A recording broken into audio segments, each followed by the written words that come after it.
নমস্কার, সবাই কেমন আছো? আশা করি ভালো আছো। আজকে যাচ্ছি মায়ের কাছে। অনেক দিন যাওয়া হয়নি। সেই বাড়ির থেকে আসার পর আর যাওয়া হয়নি। মা শুধু ফোন করে বলে একটু আয়, একটু আয়। কিন্তু ওই যে মেয়ের স্কুল, কর্তামশাইয়ের অফিস, আমার বিভিন্ন রকম কাজ থাকে, তো এইসব করে আর যাওয়া হচ্ছিল না। তো আমরা বাসার থেকে বের হয়ে রিক্সা নিয়ে নিলাম, আর রিক্সা নিয়ে আজকে চলে আসলাম রয়্যালের মোড়ে। আর এই রয়্যালের মোড়টা অবশ্য সবার চেনা, বিশেষ করে যারা খুলনার আশেপাশে বা খুলনার স্থায়ী, তারা তো অবশ্যই চিনবে। আমরা কিন্তু রয়্যালের মোড়ে নেমেই এখান থেকে ইজি বাইকে যাব। আর কর্তামশাইয়ের সঙ্গে এটা সেটা কথা বলতেছিলাম। ও বলছে আগে আমার মায়ের বাড়ি যাওয়ার পথটা কাঁচা ছিল। ও বলছে কি রাস্তায় তো কাদা, কিন্তু আমি ওকে বলছি তুমি তো ভুলেই গেছো, আসলে পথটা এখন পাকা হয়ে গেছে, অনেকদিন যাওয়া হয়নি তো তাই। আর এই যে রাস্তার সাইডে যে ফুল গাছগুলো দেখা যাচ্ছে, আমরা অনেকদিন ধরেই ভাবছি এরকম একটা ফুল গাছ দেবো। ভিডিওতে অবশ্য বোঝা যাচ্ছে না, কিন্তু ফুল গাছগুলো অনেক সুন্দর। ছোট্ট একটা গাছে এত থোকায় থোকায় ফুল, এত সুন্দর কালার। তো ওকে আমি বলছিলাম আর কি যে আমরা একটা লাল ফুল দেবো। তো বললো আচ্ছা ঠিক আছে, আমরা ফিরে এসে একটা লাল ফুল দেবো বারান্দায়। আর এদিকে দেখো দোলনামারি এসে এত জ্যামে আটকে গেছি।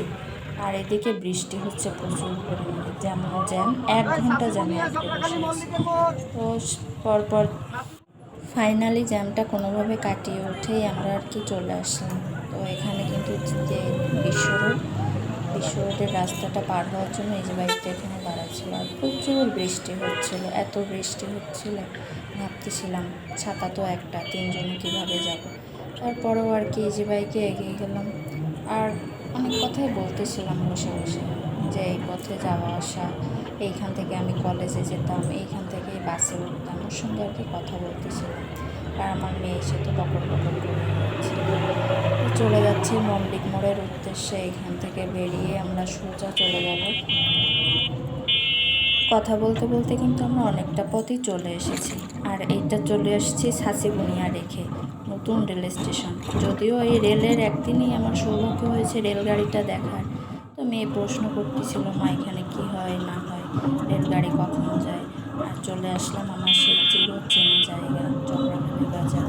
অনেক স্মৃতি জুড়ে আছে এই জায়গায়। স্কুলের গেটটা পরিবর্তন হয়েছে, বাজারের অনেক উন্নত হয়েছে। তো বসে বসে ভাবতেছিলাম সময়ে অনেক কিছু পাল্টে যায় আর কি। পুরোনো কথাগুলো অনেক মনে পড়তেছিল। এই স্কুলে যাওয়া আসা, 5টা বছর এখানে কাটিয়েছি এই স্কুলে। তো এই করতে করতে এগোচ্ছি আর কি। আর বেশি করে মনে পড়ছিল এই মাঠটার কথা।